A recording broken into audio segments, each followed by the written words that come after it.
Hello, welcome or welcome back. First time, second time, third time, who knows? Please excuse the black eye. It's what you get when you do offense, defense with Ron. Anyway, yeah, today is, another day of things that I want you to hear about, things DIORPIUM wants you to hear. We got a good selection of things today, and before I get into that, I just want to apologize. If you care, don't. It's up to you. I didn't upload last week. You know what I'm saying? I literally bought a bunch of New Year's decorations. I bought a disco ball. It's in my trash right here. I don't need it, but it's now there. I bought a bunch of stuff decorations to record a New Year's episode, to stay festive, stay in the holiday spirit to kick off the new year. And that wasn't to be this episode, these things, but, some personal stuff happened in my family, so we had to go ahead and take care of that. But today we're here, we're back. It's Tuesday. It's the 6th, I think. I don't know. It's the 6th. We're good. But anyway, episode 14. This is actually number 9, but I want to talk about it first because I just got done watching footage. They just announced John Zay Silva versus Kevin Philippe for Dirty Boxing 5. And if you're familiar with the Dirty Boxing, roster of the light heavyweight division of 205, very explosive. A lot of power flowing up in that division. Y'all know that. Y'all see, the bigger, the more power. But the good thing about this fight is they both have a common opponent, John Zay Silva and Kevin Philippe.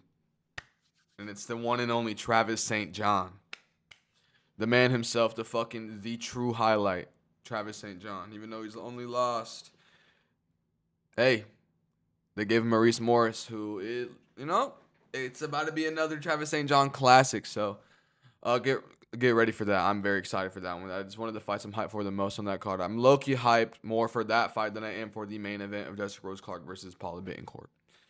Anyway, I let the fights do the talking, not the manipulated promotion. Please excuse this crater on my face as well. But John Zay Silva versus Kevin Philippe. Like I said, common opponent, Travis St. John. If we do MMA math here, Kevin Philippe should win. And I think that is my prediction. I just watched both of the fights back. Kevin Philippe got Travis St. John out of there quick.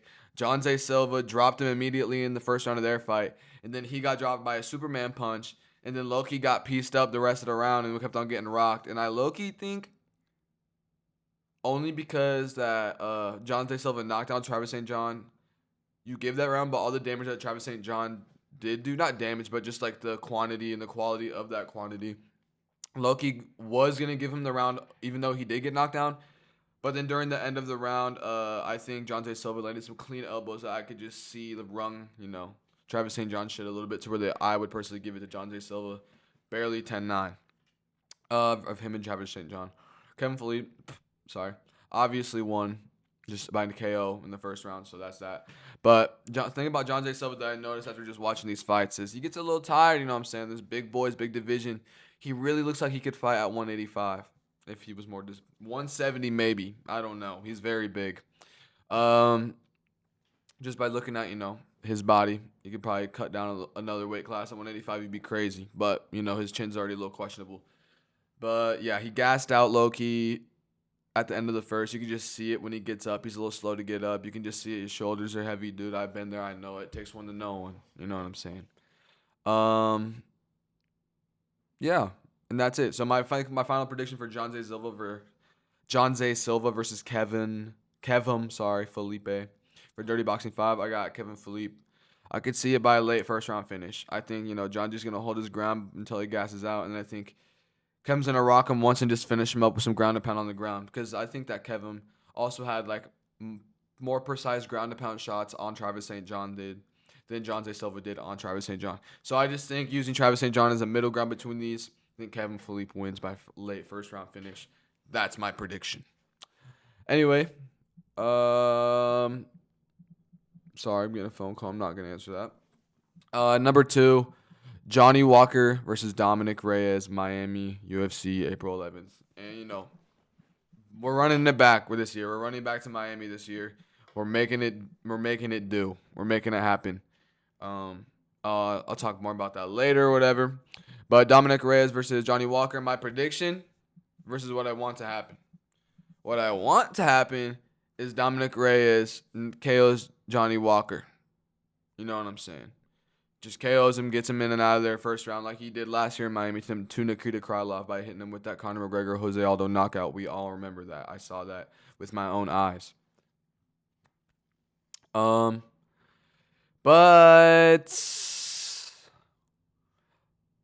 nah, that's my prediction. Dominic getting Johnny out there. Johnny's chin is just not reliable at all. Dominic will land at least one or twice good shots, I think, and I think that could just be all it takes. I mean, Johnny's been grappling heavy. We saw what he did against Zhang Mingyang. You know, obviously the calf kicks, but I don't think Dominic Reyes is gonna let some calf kicks take him out. And if he does, that's insane. And I don't. It doesn't seem feasible for me. So I got Dominic Reyes. No, I do not see this going to a decision at all. It's obviously a light heavyweight bout. I see Dominic Reyes by first or second round finish, striking wise. I don't really see a sub here. Sub here would be crazy. Next fight that I seen not get announced but rumored or whatever. JDM versus Carlos Prates in Miami as well. That's what sold me. Besides Yuri and Carlos, which we'll get to later.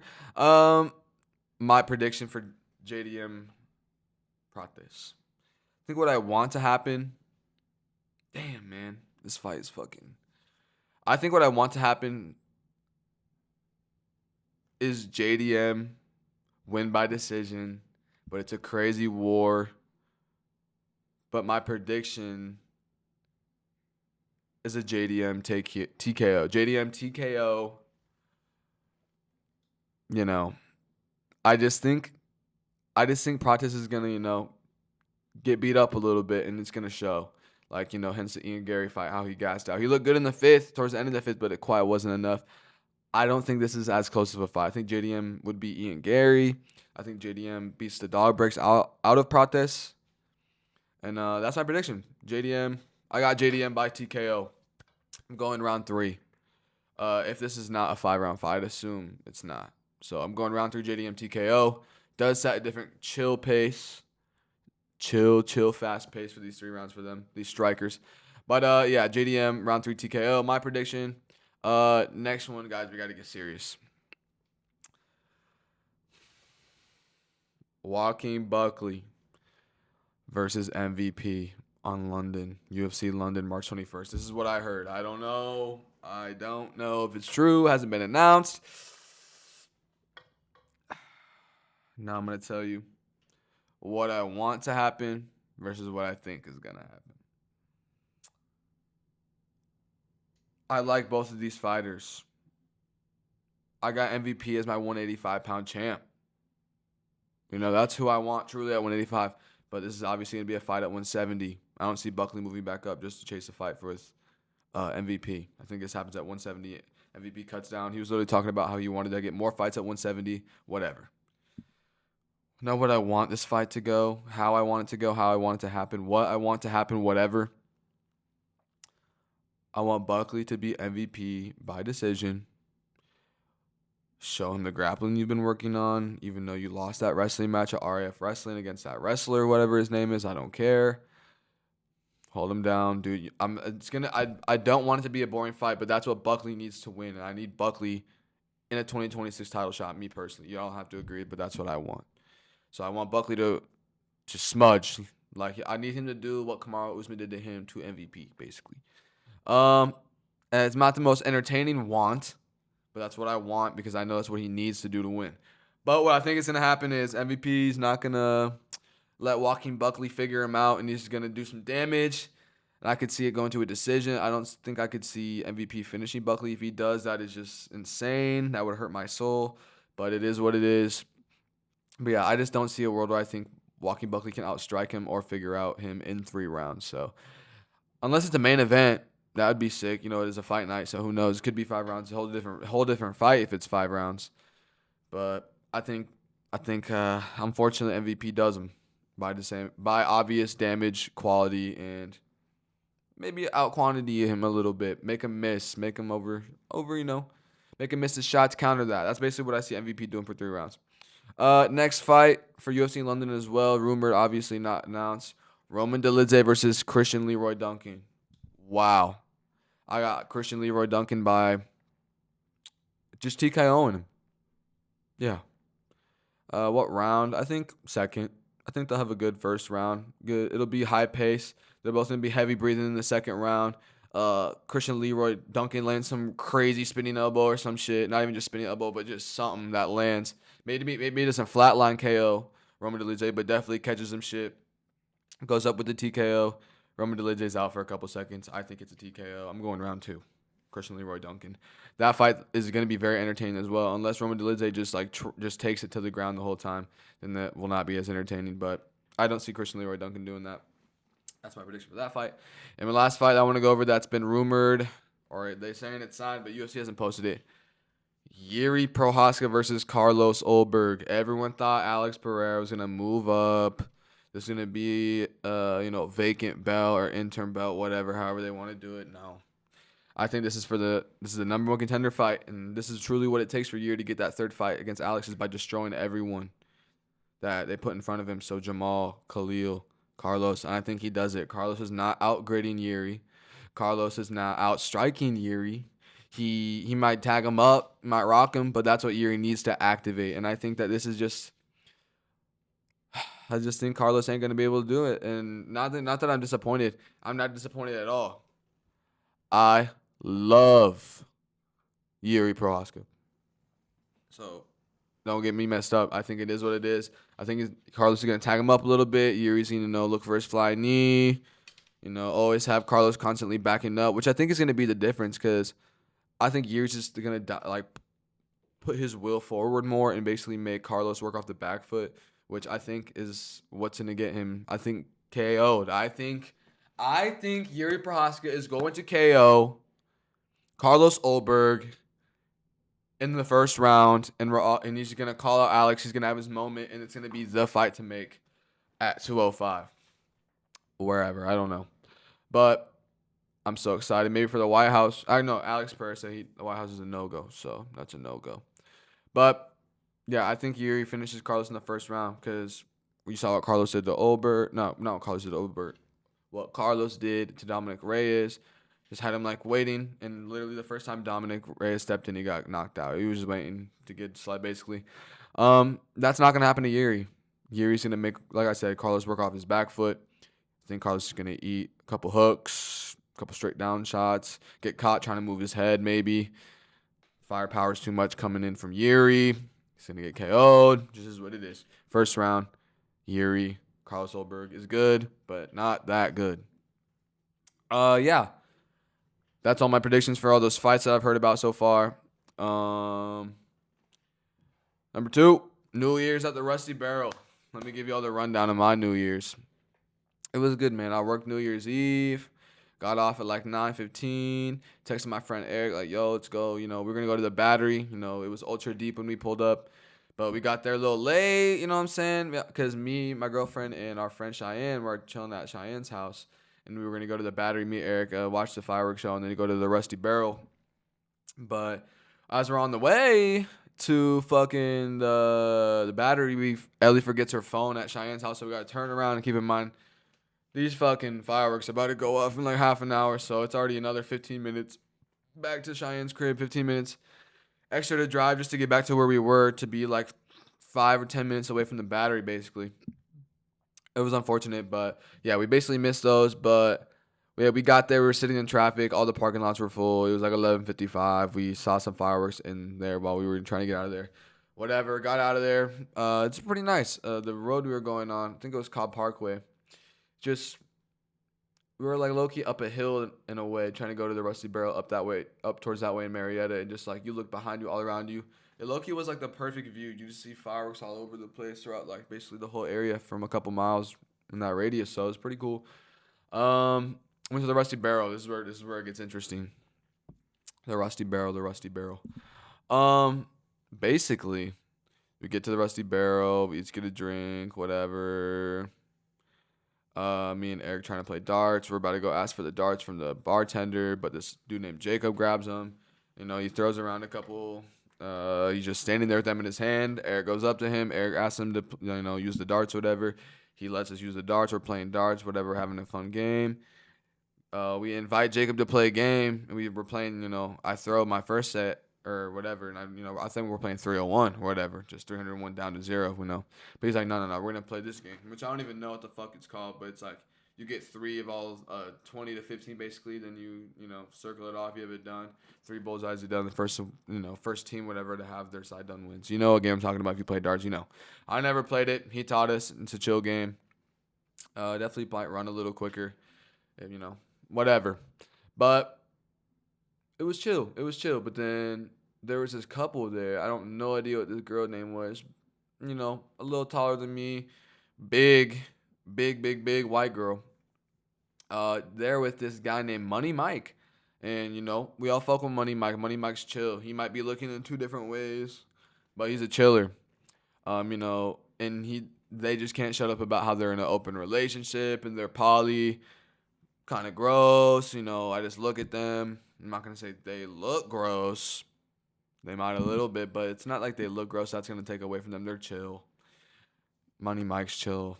The fucking girl is talking to Ellie about how she hates her daughter, and I'm like, what? I don't even know what's going on here. What's even really going on here? I don't know. But as we're playing this game, that big girl puts her arm around Jacob, and Jacob just looks at me and Eric like, and I tell him to run. He starts going while she's like right there. It's just really funny. We start laughing, whatever.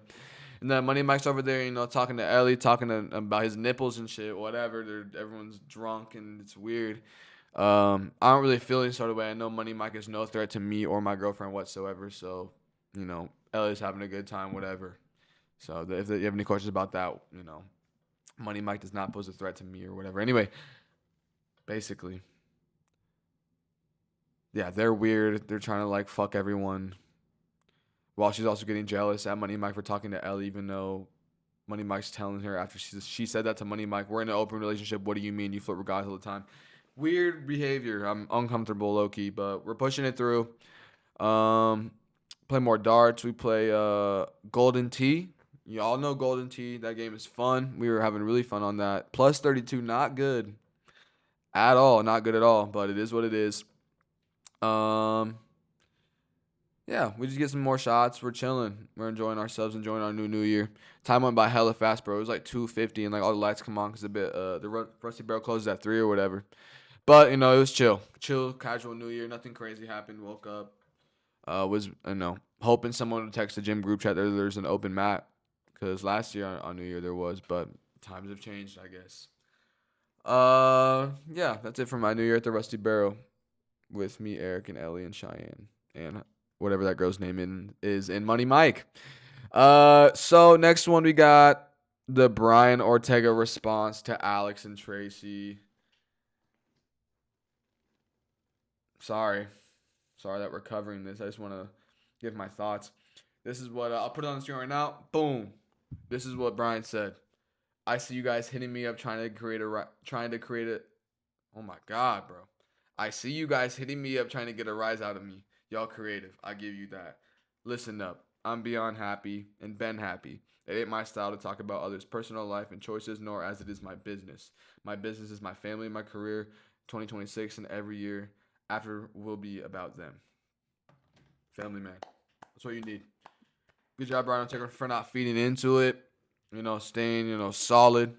Staying concrete to yourself and your new family, not your new family, your family, and your beliefs and what you think is right. I'm glad that you're taking in all the jokes and laughing about it instead of, just being upset and hating Alex Pereira, feeling jealous or something. You don't even care about that. Literally, it's not even on your plate to eat or whatever, if that makes sense. If you're picking up my drift, if you're catching my drift or whatever. But yeah, everyone want to know how Brian Ortega felt. Now you know. He doesn't care. He's on the bigger and better thing. It's all 2026. He's focused on his career and his family. So shout out Brian Ortega, staying solid during these hard times in the UFC community. Tracy Cortez is officially off the market. May there be new days coming ahead. I'm gonna stay as I'm at number 5 or 4, whatever. I will. This was a high thought, and I wrote it down. I'm gonna try my best to explain it because it really hit in that moment when I smoked or whatever. Refilling waters at a table being a server is just like reffing an MMA fight. It sounds crazy, really, really, really, really. It sounds crazy. How can refilling the water be just like reffing an MMA fight? Let me explain. This really felt. I felt more passionate about it in that moment. So now that I'm reading about it out loud, it kind of does sound stupid, and maybe it is a little bit. It is. I'm not gonna act like it isn't. But this is my logic. Get out of the way type shit, or work around the action. Say we're in the octagon or whatever. Me and someone are scrapping right here. The ref's right here. You see how the ref's always working around you? I've heard Herb Dean or someone talk about, maybe Jason Herzog, whoever it was, on someone's podcast, talking about how you are scrapping, you don't even know the ref's there. And I felt that way in my fight because I'm just so into it. I don't even worry about the ref, but I don't need to because he's not in my way. And when I am grabbing their water, keep in mind I have one hand, the metal jug, water jug I have to use to refill is in my other hand. I am out of the way of everything, bro. So they say they have their cup right here. They have their plate. They got, their silverware cup with napkins and extra silverware. It's just they're tight for space. I have to somehow work around that action of their table. I mean, I'm not picking up water like this, obviously, but, like this. So imagine my hand is the ref working around the fight, and the fight is the table, the water.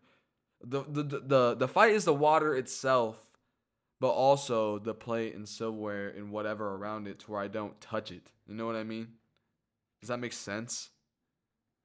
Because I hate when I accidentally touch someone's plate or fucking silverware or fork or whatever. I know what happens to me. I don't really give a fuck, but it's just like, as a server, I'm just trying not to do that. I'm trying to be a professional here. And, the same kind of logic applies for a ref trying not to get in the way of a fight that they're reffing. So if that makes sense, let me know. If it doesn't, keep it to yourself. It makes sense to me. I thought I would share that. I don't know why I had such like a thought about that in the moment to where I had to write it down, but it just is what it is, I guess. I don't know.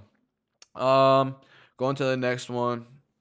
Another Buckley topic. Sorry to spam me out with the Joaquin Buckleys. Bedtime said Buckley's going to have a hard year in 2026.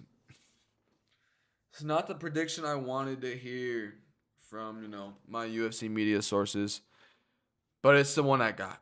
And I'm not gonna hide from it. I'm not gonna lie to myself and act like it wasn't said and that it doesn't devastate me looking forward. But Bedtime made a good point. He's calling out Shavkat. That's a hard fight, Buckley. That is a hard fight. I don't think you're outgritting Shavkat. I don't think you're outgritting him. Not that your grit is gonna, admit. If I put them side by side, they both got the same amount of grit, just in their own way. But that is what I mean. Is like no one's overdoing the other one. And, Shavkat's obviously here. Buckley's obviously here. We know this. We're not lying to ourselves. I fuck with Buckley. I'm just being unbiased. And so, a couple videos ago, maybe a couple weeks ago, whatever, I talked about a potential Shavkat Buckley matchup, because Buckley was calling out Shavkat. And I'm pretty sure what I said was it'll be a good scrap. Buckley will obviously lose by decision or finish. Probably by decision. I don't think I can see them finishing each other. I think that's a fight I see going to a decision. But it's going to be a really good scrap that Shavkat obviously wins. But I think it might put Buckley's stock up a little bit because of just how good the fight is. But, yeah, and not even just that. Who else? Just Buckley losing to Usman hurt because it just shows that, like, his grappling is there to be exposed. And everyone at the top of 170, not everyone, because not everyone at the top of 170 is, insane at grappling or whatever, but it's just they will expose it, or if they won't, I think they'd have better striking than Buckley does. Buckley has good striking, don't get me wrong. He has really good striking, better than most. Seriously, better than most. But I don't think he outstrikes Shavkat. I don't think he outstrikes Pratis. I don't think he outstrikes JDM. He could, yeah, he'll outstrike Usman, but Usman's gonna hold him down the whole time. Dude, I'm sorry, he doesn't outstrike Islam. And this is what I'm working with for 2026. Because, listen, I fuck with Buckley. He was my Hall of Fame member last year. My only inductee. Listen, me and Buckley, dude, I got him on the wall in the background. I love Buckley. But just being real, I don't think he beats him. And I hope he does. I hope he proves me wrong. I hope he proves the world wrong and establishes himself as a concrete 170-pound contender moving on forward the whole year and years to come. But I just think if he gets that Shavkat fight, he gets clipped. But also MVP's been winning, and now that this fight, is mentioned or rumored or whatever, obviously Buckley's got to fight down. MVP's looking to fight up, but it's just they're both in the position. Buckley lost, coming off a loss. MVP coming off wins. And I think MVP beats Buckley, bro. I'm sorry. So it's just when he lose. I'm sorry, but when he loses to MVP, and God, I hope I'm wrong. Kind of. I love MVP. I love Joaquin Buckley. I love them both. But I hope I'm wrong, and Joaquin Buckley somehow wins, and then he's right back up there calling out Shavkat, make that fight happen. I love it.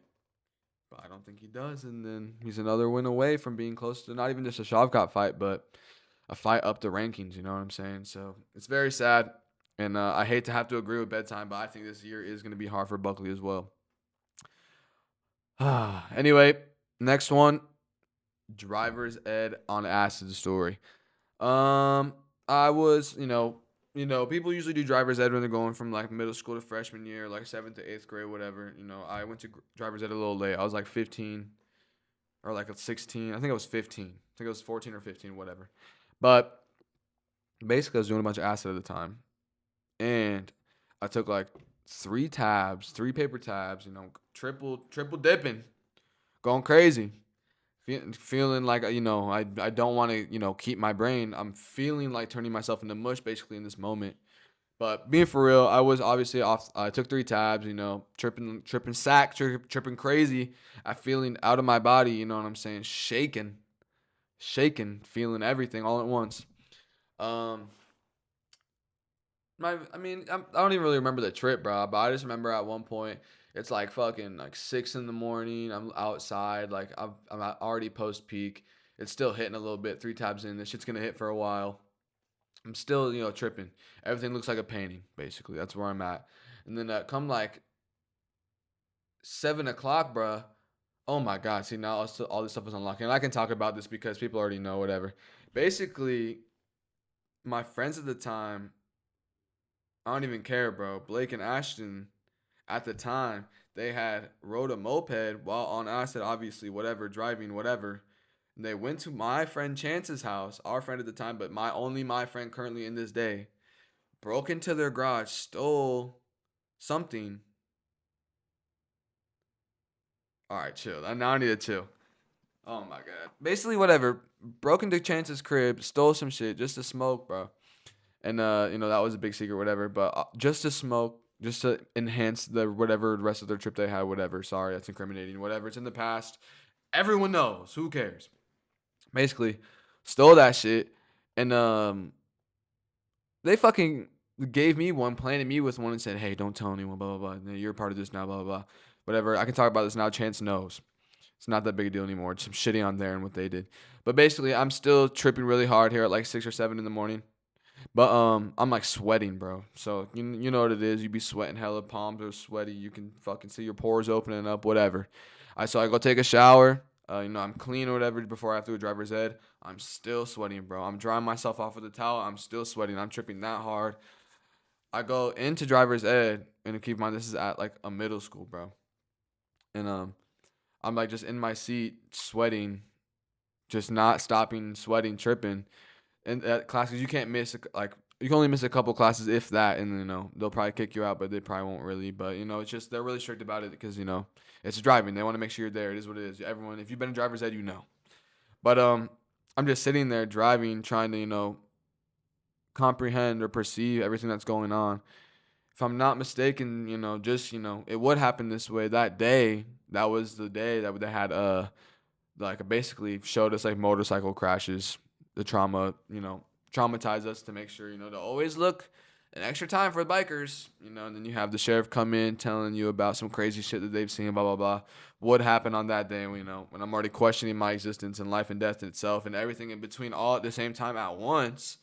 But anyway, later that day, it was a driving day, bro. It was Tuesday or Thursday, whatever. I had to drive, and that day it was the highway driving, bro.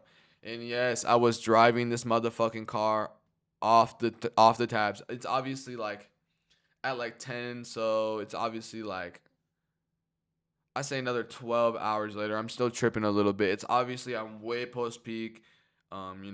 If I were to drive, I'm glad it was at this point in my trip where I'm like almost done tripping, but I still have a little bit of visuals. But I can still perceive everything a stop sign. I can have self control. But it's just crazy, bro. It really is just crazy. I was really just thinking to myself, like, damn, I'm really tripping right now. My driver's ed teacher has no idea. I still aced that shit though. I was on that, but it's just crazy that I did that at like 15. Not proud of it. It's just crazy, and I thought I would share that with y'all. Don't do that. Don't do acid the night before you have to go to driver's ed. Unfortunately, the way that it is, I'm seeing through society is that drugs and like all that adult lifestyle shit that could be his adult or whatever is happening younger to these kids, younger and younger, which is fucked up. So don't, I guess, learn from my mistakes, bro. Do not take acid the night before you have driver's ed. Be responsible. Bro, I've done so much acid, I don't even want to do acid anymore. You know what I mean? Like, I am good. Like, I'll do shrooms maybe once a year, and that's just because I need to remain grounded and not, slowly go blue pilled or whatever. But anyway, that's another day. Conversation for another day. Yeah, don't do acid the day before driver's ed. And, obviously you know how stuff works in psychedelics. So weird shit happens. You're attracting that. The energy you're putting out is weird from the acid, so you're attracting some weird shit. And also, you're tripping, so you're going to think about weird shit happening weird because it's weird and you're tripping. It just is what it is. If you know, basically. Anyway. Sorry, I thought I heard something outside my window. That's it. No, that's it. All right. I'm going to end off with this, bro. And this happened to me yesterday while I was sparring. What is his name? I don't know. Is this Chinese dude? You know who you are. We always have good rounds. I appreciate you. We always, give each other a nice little pat on the back every time. We pick up the pace a little bit. It's good. We working, we sharpening an iron. Basically, in the middle of that fucking round, I step on a fucking earring. Stop wearing jewelry while sparring or even training. I stepped on a fucking earring on the mat. That, it hurt a little bit, whatever. It wasn't the worst. Yes, it went all the way in my foot. Yes, I pulled it out. Yes, it hurt a little bit. I'm not even complaining about the pain. It could have been worse. It could have broken a shin, whatever. I'm not complaining about that. What I'm complaining about is that shit is fucking disgusting. Do you, think, why are you wearing earrings? Why are you wearing a nose piercing? Why are you wearing a chain? Get that shit off the mat immediately. Listen, a chain's not that bad. Whatever. We're doing stand-up. It's not like, we have gloves on. It's not like it's MMA. I'm going to grab your chain. We're grappling. That's a different story. You still shouldn't even have it on, but whatever. But bro, if you are wearing earrings, please, this is just a reminder. Make sure you take them out before we spar, bro. You're gonna get head kicked. Your earring's gonna fly across the map. It's gonna end up in my foot like it did last night. And I don't know who's missing an earring at sparring, but it was a cross earring. And yes, I threw that shit away. It didn't look like real diamonds. Let's hope they weren't. I would have stole it if I thought it was real diamonds. So it was not real diamonds. I threw it away. I'm sorry. But that's what you deserve, bro. That shit, I stepped on that shit nasty, bro. I'm sorry, like, it could have infected my shit. I literally had to stop my round, go to Sam at the front, ask for some fucking antiseptic, whatever, disinfectant fucking spray. Spray that shit, wipe it around a little bit, and go back out there. But it is just nasty, bro. Like, that shit's all up in your fucking ear, bro. Like, you're sweating. It's just like an infection brewing. Like, that's what comes from, wearing jewelry on the mat is infections. Imagine stepping on, bro. On the fucking mat is the last place I want to feel like I'm stepping on a thumbtack. You know what I'm saying? It just truly doesn't make sense. But I could sit here and rant about that. I think I already got my point across. Please stop wearing jewelry on the mat. Take your ring off. Take your earrings out. Blah, blah, blah. Take your nose ring out. Blah, blah, blah. Maybe a nose ring isn't that bad, like a chain, but more earring to where I'm going to step on it. Whatever. Regardless, dude, if you're going to spar or train for real, don't fucking have piercings and shit. It is just so, it's not disgusting, dude. I used to have my stepmom pierce my ear. I used to have piercings, bro. But if you're going to fight seriously or even just like spar like multiple times a week, there's no point in having piercings because you're going to have to take it out every time before you even train, not even just spar, but before every class. Put them back in. And God knows if you're actually washing, like taking out, or not taking out, Lord knows if you are taking a shower before doing that shit again or not. So like, are you putting this dirty ass, sweaty ass earring back in your open wound basically of a piercing? That's gonna create an infection. Like, are you really being like hygienic about that? Basically, is what I'm trying to say. Whatever. Let me stop rambling. I gotta shout out this YouTuber. I'll put a screenshot of his channel right here. Not Yair. He is a gaming channel. I don't know what games he plays. This is a paid promo. My friends / coworkers, Robin Wilson, paid for this. Shout out them, Yair. They paid me $2 for this shout out for your YouTube channel. Go subscribe to Not Yair. Go like, go comment, go do whatever. I don't got motion on this side to really help you. That's why it was $2. But I'm just, I was paid to do this. This is a paid advertisement for the Not Yair YouTube channel, the best YouTube channel, the funniest YouTube channel. This ain't my words, but I heard he is the most hardcore America First YouTube channel. And I hear that he really gets deep into like the Agartha stuff, the Nazi shit back in 1942 with them trying to, work with aliens and shit. He talks about that stuff all the time. He loves talking about how America took in Nazi scientists to help, make our technology better. That's a big topic that he is very passionate about. Thinks that it should be more knowledge, or should be more normalized for people to know what our country really is built off of. Like I said, he's really big on Agartha too.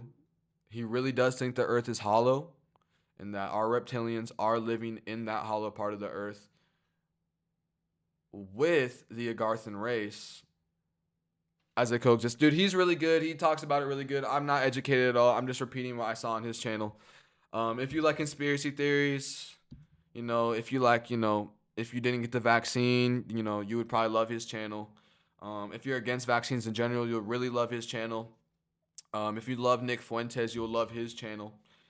If you love Tucker Carlson, if you love Zins or Alps or, Chew, Copenhagen, Kodiak, whatever, wintergreen, evergreen, whatever, mint, whatever flavor you like, you'll probably like his channel. You're a blue collar worker and you got to clean and make your own food when you get home and your wife doesn't do it, you might like his channel. You listen to Tim Dillon, you're really going to like his channel. You like gaming content, you're going to like his channel. You ever listen to Goblin? Goblin. I love Goblin. Been on my Goblin shit the last couple of days. You're going to love his channel. He has hours upon hours of videos of conspiracy theories and talking about how, let me not say too much, but,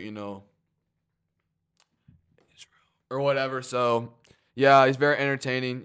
We all, obviously care about that right now. Times are tough. Oh, his newest video about Venezuela. Very good. Very good. He's also talking about predicted attacks that should be coming this year. I don't know anything about that. I literally have no intel whatsoever, but Not Yair does. So go subscribe to him, like his videos, go check him out. I don't know what game he plays. My fucking mic thing just fell. Thank you. Don't forget to like, comment, subscribe on this video. You know what I'm saying? Not trying to beg. Do it your own. You're on your own, wavelength. You're on your own vibe. So it's up to you, but thank you. I appreciate it. You guys take care. Have a good night. Bye.